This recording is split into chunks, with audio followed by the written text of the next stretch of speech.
السلام علیکم ورحمت الله وبرکاتہ. د حق د کاروان ټولو دوستانو ته ډېر سلامونه. د ورور د تپوس کړی دی چې یو انسان وفات شوی دی، اولاد نارینه نشته دی، یو ورور دی وتی لوریانې پاتې دي، او په دې اتو لوریانو کې د څلورو انتقال شوی دی، څلور ژوندی دي. نو دا څلور چې وفات شوي دي دا د پلار د وفات نه مخکې وفات شوي دي او کنه د پلار د وفات نه وروسته وفات شوي دي.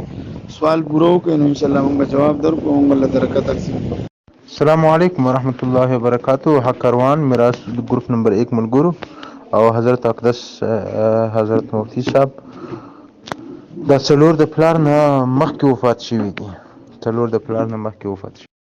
السلام علیکم ورحمت الله. مولوی صاحب تاسو خو دا تپوس کړی چې د کس دا کور پریښی دی، نو دا کور د 16 لکه روپو دی، چې داسې موږ ته اندازه وشي یا یې مرلې معلومې شي یا د کور مالیت معلوم شي، نو بیا به موږ تاسو ته تقسیم بیا کوو انشاءالله. السلام علیکم ورحمۃ اللہ وبرکاتہ. تقریبا کور د 10 لک روپو دی. نحمده ونصلي علی رسوله الکریم، اما بعد. د ورور تپوس کړی دی چې یو انسان وفات شوی دی، زید وفات شوی دی، اته لوریانې دې پاتې دي او یو ترور دی، یو کور پاتې شوی دی چې مالیت یې 10 لکه روپۍ دی، دا تقسیم کوي. بیا ته موږ تپوس وکړو چې دا لوریانې چې کوم وفات شوي، لورګانې چې وفات شوي څلور، دا د پلار په ژوند وفات شوي دی او که نه د پلار نه مخکې وفات شوي دي. نو دوی دا جواب وکړو چې د پلار په ژوند کې دا جنکۍ وفات شوي دي. نو موږ له دا ترکه تقسیم کړه 10 لکه روپۍ. نو څلور جنکۍ چې کومې وفات شوي دي د هغوی خو حصه نه رسېږي، باقي چې کومې څلور جنکۍ پاتې دي نو دوی به سلسان دوی ته میلاو شو په 10 لکه روپو کې.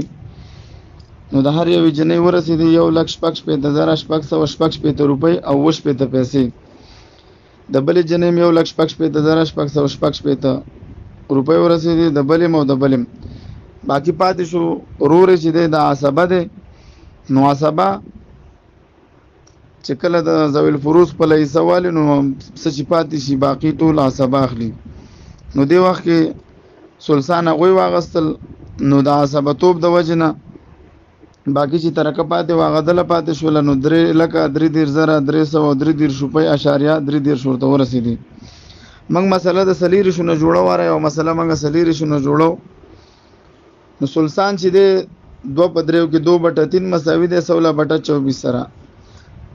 نو دا 14 په سلیریشو کې 14 سلسان راځي، هغه جنکو واغستل، باقي په سلیریشو کې 8 دا باقي پاتې شو. ورور عصبه دی، عصبه بنفسه 4 اصناف: جزء الميت واصله واصل ابيه واصل جده. نو دلته اصل ابيه دی چې هغه ورور ده په ترکه کې 8 صفات هغه منغرور لول ورکړي چې دا غي نه جوړ شوي 3,33,333 روپۍ. نو دا ترکه وا تقسیم شوله. کم مرګرم چې سوال کوي نو وایس میسج کې سوال کوي، پورا سوال کوي. ترکه سونه پاتې ده دا کم وارثان چې وفات شوي دي دا د خپل پلار نه مخکې وفات شوي او وروسته، نو دغه لږ وضاحت کوي چې بیا سوال صحیح تاسو ته جواب ملويږي.